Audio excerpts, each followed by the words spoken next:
and welcome. You're watching NewsX with me, Devika Chopra. The latest flashpoint between the centre and the Congress party is the appointment of former Supreme Court Justice V Subramanian as the chairman of the National Human Rights Commission. Rahul Gandhi and Mallikarjun have drafted a dissent note after the appointment, claiming the mutual consultation and consensus was ignored. Although a meeting was held between Prime Minister Modi and the Congress leaders Rahul Gandhi and Mallikarjun along with Amit Shah and Om Birla to discuss the appointment in the Parliament on the 18th of December. Both the Congress leaders in their dissent note have mentioned that they had proposed the names of Justice Rohington Nariman and Justice K.M. Joseph, as this would send a good message on the NHRC's dedication to represent India's pluralistic society. This latest row comes as the opposition in the centre continue to be at loggerheads over the Ambedkar debate in the Parliament. But what really is the basis of the Congress's latest accusations, and how will the BJP respond to them? I take this conversation forward. I have with me Mukesh Tyagi of the BJP, Dr. Pooja Tripathi of the Congress. We have Advocate Manasvi Thapar with us on the broadcast. Is also Joyita Basu, editor of the Sunday Guardian. Let me give the first opportunity to the Congress. Dr. Tripathi, I want to understand from you, when the Congress party says that it was a predetermined exercise that ignored the established tradition of mutual consultation and consensus, which is essential in such matters, what exactly is the basis now of this allegation that Rahul Gandhi and Mallikarjun are making?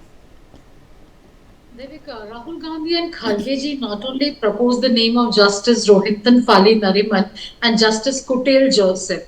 Justice Rohington Fali Nariman is a distinguished jurist from Parsi community, a minority community, and is renowned for his work with the insolvency code. His work with the insolvency code has been path-breaking, and Justice Joseph has delivered judgments that emphasize individual freedom. They also recommended for the name of the members of NHRC as Justice S. Muralidhar and Justice Akhil Abdul Hamid Qureshi.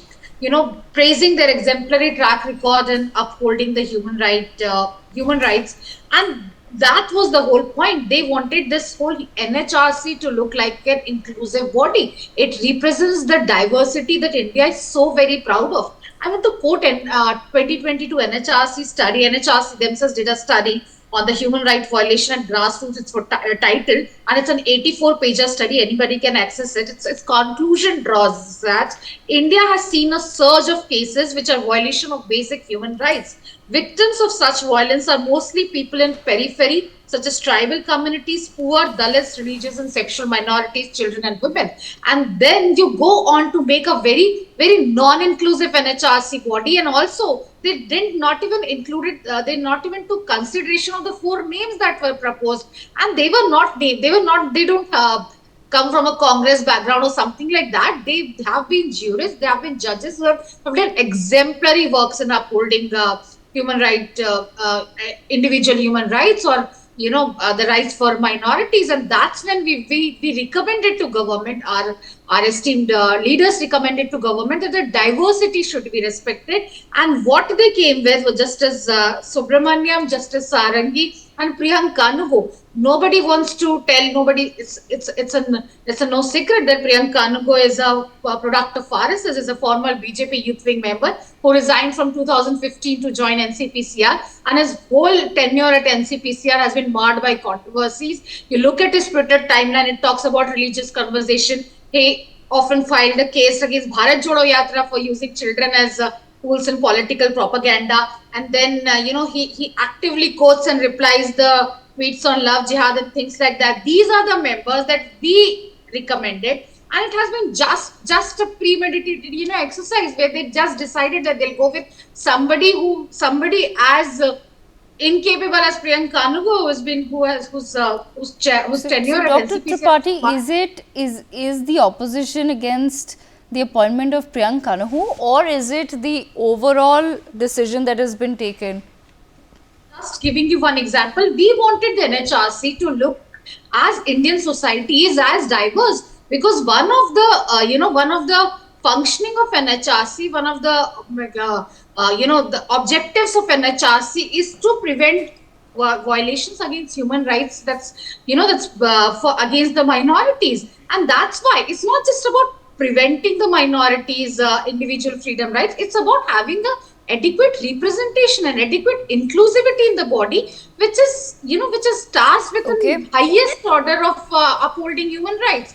And that's why we wanted NHRC to look as diverse as Indian society. We take pride in our diversity, and that's the whole point of contention here. Okay, I want to bring Mukesh Tyagi into the conversation. Mukesh Tyagi, you've heard in detail what the Congress's grievances are on this matter. They essentially claim that the NHRC, with its new members, is not as diverse as it could have been. How does the BJP respond to that? I think I was quite enlightened by the long discourse by the Congress spokesperson on the NHRC, but I think she does not have the comprehensive understanding of NHRC, which I could understand. I mean, if you see, the NHRC came into being in 1993. It was not the BJP which was brought in. In 2019, there was an amendment. Of course, Mr. Arun Mishra, that was the first exception taken, when the Chief Justice of the Supreme Court was not, even the Justice of the Supreme Court could be entitled to become the chairperson. Mallikarjun Kharge opposed his appointment also at that time on a very frivolous reason. She has forgotten the history, how former Chief Justice of India, I mean, who was the longest serving chairman of NHRC, his son-in-law or one of his very close, or maybe nephew, he was caught into some serious scandal, and he was from the Indian National Congress. I will not name the Chief Justice for the probity's sake. So this is the background. Now, Pooja Tripathi ji is saying that this should be done, that should be done, there should be inclusive representation, that should be done. I think what is important is the quality of decision taken by any of the NHRC chairman, whether it's inclusive in nature. If there is not quality of the decision taken, then you can object that there is some kind of a lopsided representation. But she has also forgotten the constitution of NHRC includes bodies like SCST Commission. There's the number of backward commission, the Child Rights Commission. There are number of ex officio bodies members who are part of it. So, and first of all, it does not have a constitutional status. Now, instead of clamoring on the television screen, why Mr. Rahul Gandhi and Mallikarjun Kharge did not create a noise like he carries out the empty book of constitution in parliament, does not let parliament run. Why didn't he create a noise that yes, we should change the appointment system of chairman if he was aggrieved of that? And this is the Prime Minister. It's not a consensus which is needed for the appointment. Similarly, Adhir Ranjan Chaudhary raised his voice on the appointment of the Election Commission. So these guys are absolutely habitual of finding some frivolous reasons to attack NDA government and Mr. Modi particularly. So that is the kind of psychological frustration they exhibit in all the appointments, whether it's IB, CBI, Election Commissions, even I think YV Chandrachud's name also came. He said, I'm not interested to become the chairman. So these people opposed YV Chandrachud also. So I mean, that kind of negativity, they do not allow the constitutionally institutions to function properly. They keep ridiculing them, criticize them, they demoralize them, including the Indian Army. Forget about these institutions. They'll demoralize Indian Army, they'll demoralize Supreme Court. They are finding entire India's constitution is flawed. It is all the institutions are flawed. Appointments are flawed. What kind of democracy and what kind of leader of opposition you are? You don't have the efficacy of the argument. You don't. Nobody stops you. You can always raise the voice outside the parliament that this appointment is not acceptable. Now, simply writing a letter, you want to challenge. Now his appointment has been done. So what can you do about it? I think you need to see the quality of decision which the new chairman will be taking. And criticizing other members, you have got enough history to say how you have appointed your own cronies in many institutions in the past. If I start telling you, it will be quite an eye-opener for you. Okay, I want to bring in Manasvi Thapar into the conversation. Manasvi, is this a valid point that is being raised by the Congress party? Of course, Rahul Gandhi and Mallikarjun Kharge do have the right to put out a dissent note. it's a free country. But is this a valid point that is being raised by the Congress party, or as the BJP feels that today any decision that may not reflect what the Congress party wants will perhaps be raised and shamed before the nation? I think Congress does not have the numbers. So whatever they say in terms of the selection of NHRC chairperson, they don't have the numbers. So whatever plural they want to bring it to the table, that cannot happen. It is going to be the BJP's choice. It is going to be the BJP's voice. So I don't feel there are two ways about it. So they have the right to dissent. Yes, they have dissented it. But apart from that, the maximum they could do is this, putting a dissenting note. Apart from that, they don't have the numbers. They don't have the right to criticize the chairperson, because as per the process, it is democratically elected. It is democratically selected. It is because they don't have the numbers. They could have influenced other members. They could not do that influence with the names which they have projected. Other members may not have agreed in that meeting. So that is how it is. So constitutionally speaking, I don't think the appointment or the selection is unconstitutional, invalid or void at any juncture. On the contrary, BJP or the people in power have done whatever they could do. Had it been the case, they would not have invited Congress to the meeting at that particular time. I would have said that this is unconstitutional. At this juncture, I don't see that there is anything unconstitutional or anything illegal in the appointment. So Congress has to accept it till the time they don't have the numbers, till the time they don't have a Lok Sabha speaker who's on their side, till the time they don't have a home minister who's going to vouch for their name. I don't think that's going to happen. Or the prime minister who's their prime minister, till the time they cannot be in the position of power or position of numbers in terms of election or selection of these kind of positions. So I think it is on them to accept it, give a dissenting note. They gave two very good names that could not be selected, but that's okay. You have to move ahead of it and let the next chairperson, whoever it is, give them a green pathway, welcome him and tell him that these are the things which are missing in our country. These are things which are required as a NHRC chairperson. That is to be done. It should end there. It should not be a debating point for Congress at any juncture, because they don't have the numbers. Arithmetically speaking, you may not be on the moral high ground that my name was a better name. I don't think there is a comparison of names for such high level individuals who are going to be selected or elected for NHRC processes. All the individuals are equally qualified. There is no competition in them. There cannot be my name better than other name. So we should become the new chairperson. That's it. That's how Congress should also take it up. Okay, Dr. Tripathi, the Congress has also said that exclusion of the names that it had raised raises significant concerns about the impartiality and fairness of the selection process.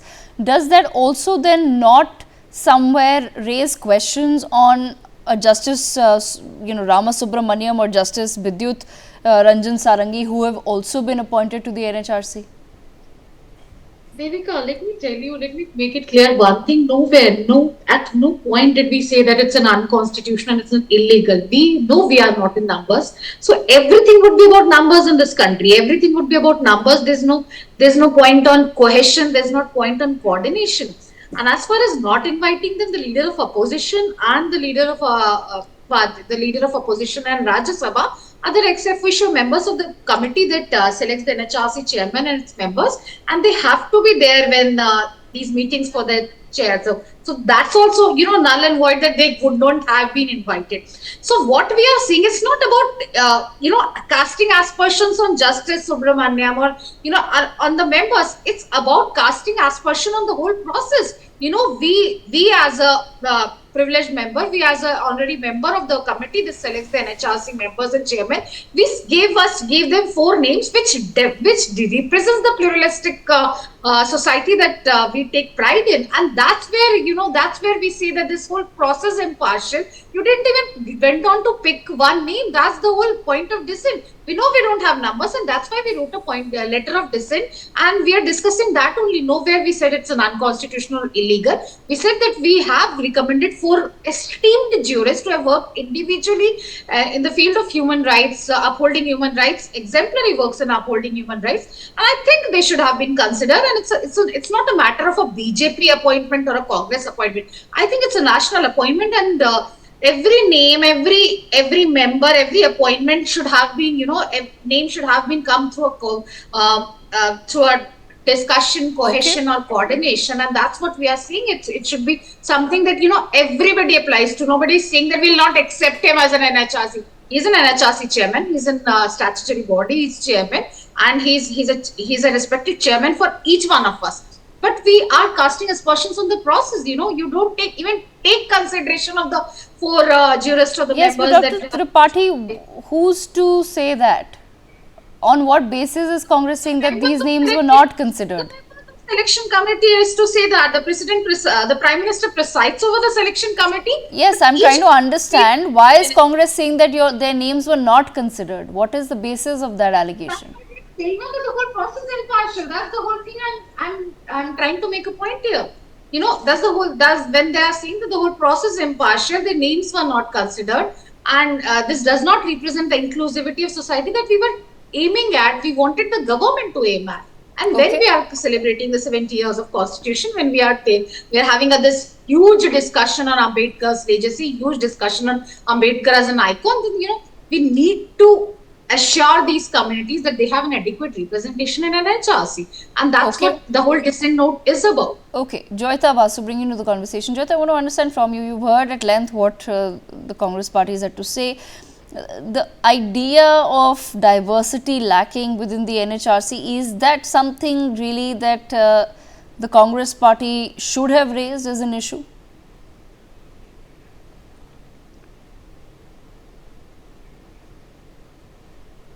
Okay. Yeah. Now, well, Devika, when you are, first of all, if it is not there, that you have to have this kind of a diversity in the body, if it is not there in the constitution of NHRC, then I don't see how this question even arises. Let's not forget, this is not an experimentation with DEI, what the Americans have been going totally nuts about, diversity, equity, and inclusion. So this is not an experimental body where you experiment with these things. This is not a place. Now, as long as that their constitution does not mention that, yes, you must have these many minorities or whatever, it's as long as it is not there, Congress has no leg to stand on this particular case. And yes, I totally agree when it is said by my co-panelists that since you do not have the numbers, you are not able to dictate what exactly the composition will be, because ultimately it is the government that will decide, because when Congress is in government and when it was in government, it was the Congress that was deciding. So you see, you can give a note. That is fine. That's a democratic right of anyone who is part of the selection process.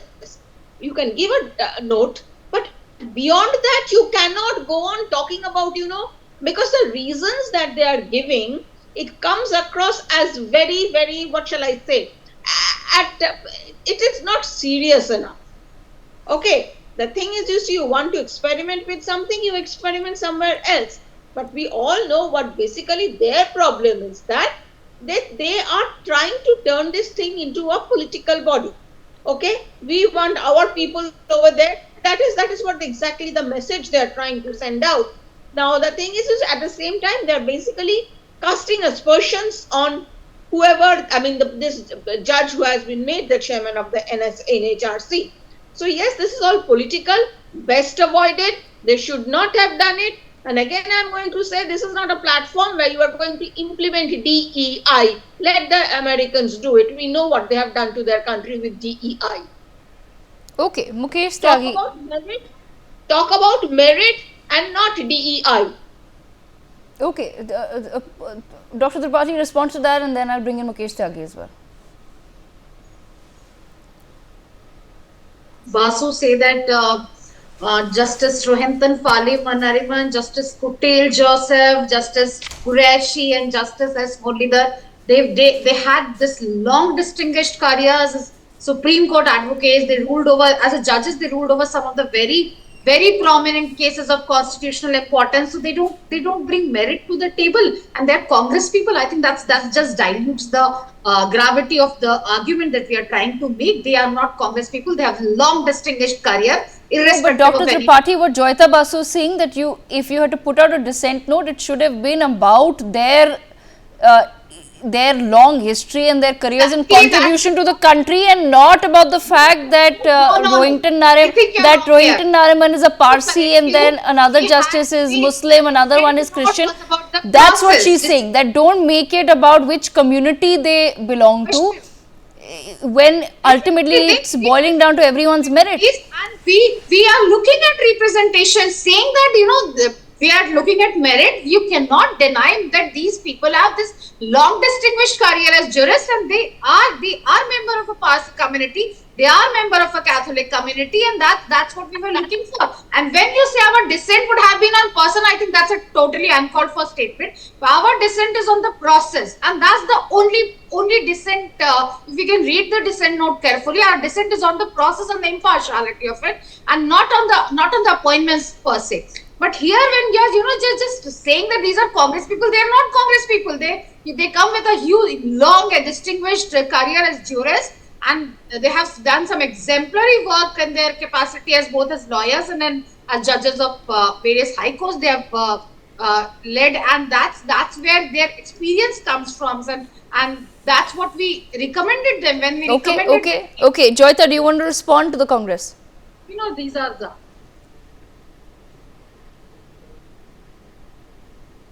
Yeah, did you ask me something? Yes, Joyita, I missed that. Yes, Joyita, would you like to respond to the Congress?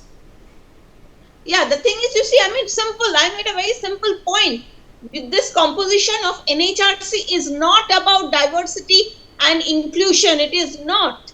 So let us not make it about DEI. Talk about merit, and it is but natural that the government will choose their own person. Why does Congress have a problem with it when the Congress has been doing the same whenever it was in power? In every possible body, it has put its own selection. You see, they were not bowing to the BJP at that time. So why will BJP bow to them? It's as simple as that.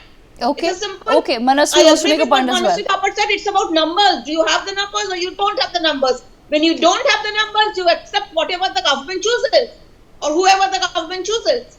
Okay, Manasvi, you want to make a point?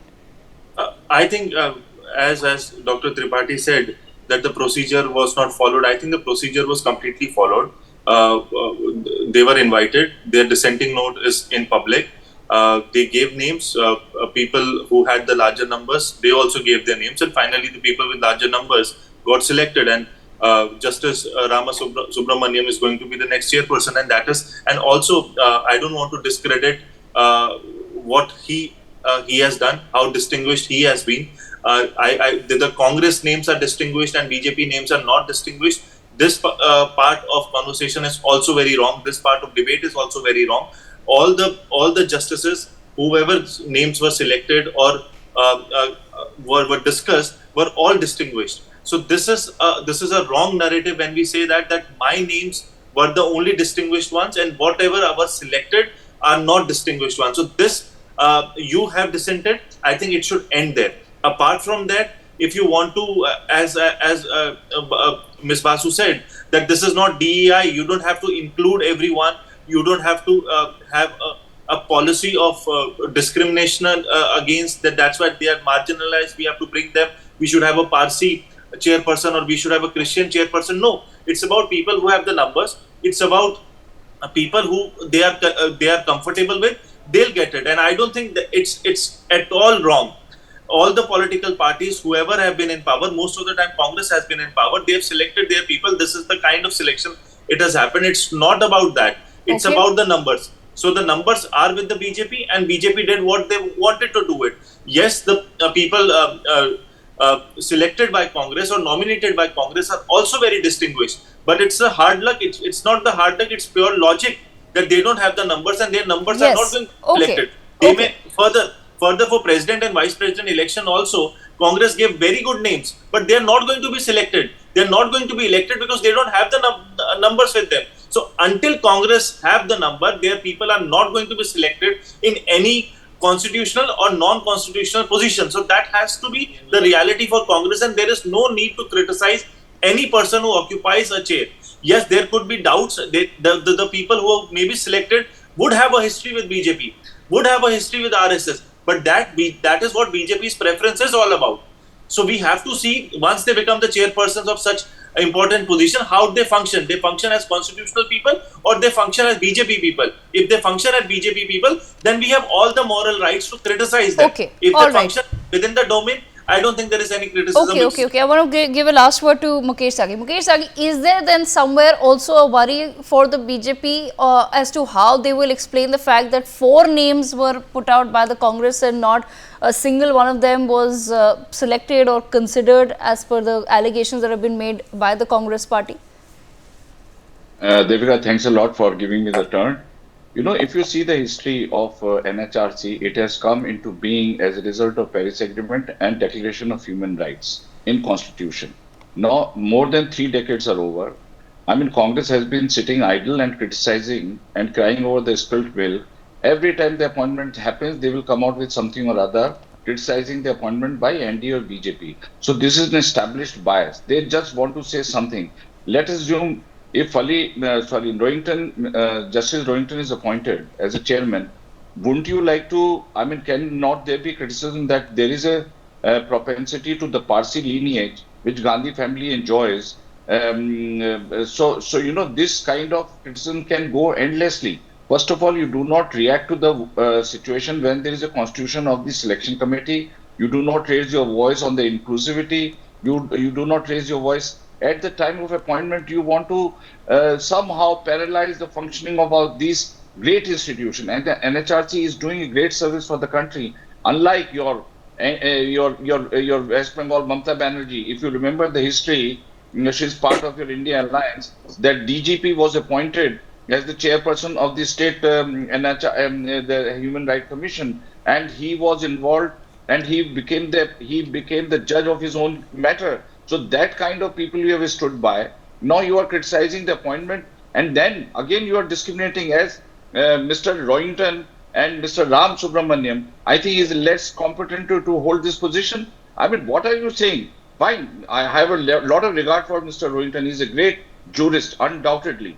But you cannot find the fault in the appointment. What do you know about Ramasubramanian? He has been a Chief Justice of Madras High Court.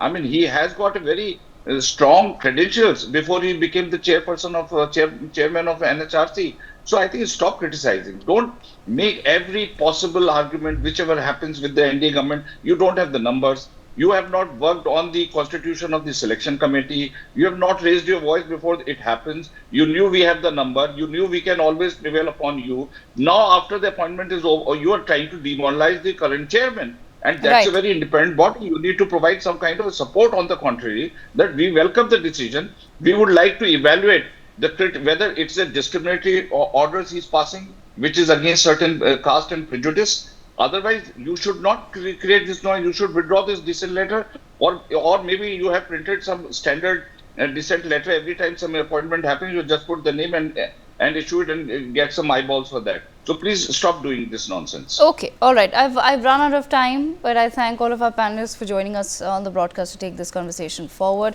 With that, viewers, we step into a very short break.